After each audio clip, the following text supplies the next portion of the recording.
DSE 2025年嘅 Paper 2第32條題目同埋我哋 LCM 嘅題目嚟嘅，不過喺2026年嘅 DSE 開始咧，大家唔會再見到呢一條題目嘅問法㗎啦。點解咧？因為當中涉及到一個咧就係準備被 cut 走一個課題，叫做我哋嘅 Cubic Identity 立方恒等式啦。2025年嘅 DSE 係最後一年可以考核呢個 concept，所以呢條片咧其實我相信都冇乜人會睇㗎啦。OK，咁但我照拍啦，因為當中咧都有啲細節咧，想大家知一知。就算日後係咪你唔會再見到 Cubic Identity， 但當咗考評局擺嗰啲嘅陷阱啦，嗰啲嘅伏位咧係絕對會再出現嘅。咁睇佢講咩啦？就係叫你揾 LCM 啦。第一件事啦，肯定就係將呢三嚿嘢做咩咧？做一個 factorization 因式分解嚟嘅。咁首先第一件事啦 ，P square 減 4Q square 就 Form 2式㗎啦。呢個就我哋嘅恒等式啦，所以為 P 加 2Q，P 減 2Q。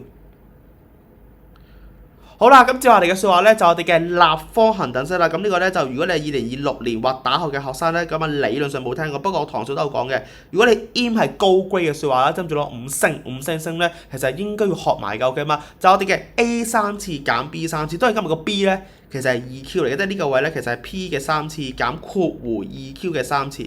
OK， 咁呢個係 A 啦，呢個係 B 啦。咁所以背翻咧就會係 A 減 B， 之後就會係 A 2次。加 A 乘 B，A 乘 B 即係 P 乘2Q， 即係2PQ， 再加 B square 2Q square 4Q square， 咁就成功 factorize 到佢。好啦，就係最後一個咧，其實基本上咧就你同上面完全冇分別嘅，我嘅話佢純粹有個叫做 P square 減 4Q square， 咁你考試就唔使抄題冇撈嘅咧，俾大家即係課大温書啦，佢嘛咁當然都冇人會温㗎啦，因為都被 cut 走咗啦。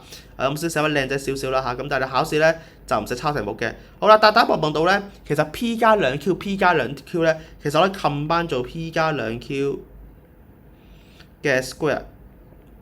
好啦，咁啊接下嚟嘅 concept 都係識嘅，就係點樣去揾 LCM 我哋嘅最小公倍數咧，就係有出現到嘅 factor 你就要考慮啦，然後就攞最大 index 嗰個，最大 index 嗰個，所以我睇一睇啦。首先 P 加 2Q 咧就第一條式同第三條式都有，所以我哋攞大啲 index 嗰個，所以我哋攞 square。好啦，而 P 減 2Q 咧就人人都有，咁所以我哋會攞 P 減 2Q。好啦，而剩低嗰個咧 P square 加 2PQ 加 4Q square 就係中間有嘅啫，咁所以我哋會立埋佢啦。咁你立好晒數話咧，其實呢度呢三嚿嘢乘埋就已經係咩咧？已經係你嘅答案。但係冇嘅，點解？冇錯啦，考評局今日咧就玩咗個伏位，就佢俾你嘅啲答案咧，全部近乎咧都唔係 complete factorize， 即係佢唔係完全 fact 好晒。以往唔係嘅，以往多數考評局答案咧都係會俾埋個 factorize 嘅樣俾你，但今日佢唔係，佢做喺手腳，就係你要花時間研究一下究竟呢三條友，如果你 combine 翻佢咧，會變邊一個？首先最簡單，橙色即係橙色，大家望唔望到綠色？其實呢度咪綠色咯，咁所以其實呢個綠色咧，你可以理解為咧就游落呢一度，其實冇分別㗎，係咪先？即係大家都有 P 減 2Q 啫嘛，咁嘅説話你就明啦。綠色搭翻我哋嘅粉紅色，兩嚿嘢 group 翻埋佢，其實咪就係變咗 P 3次減 8Q 3次咯。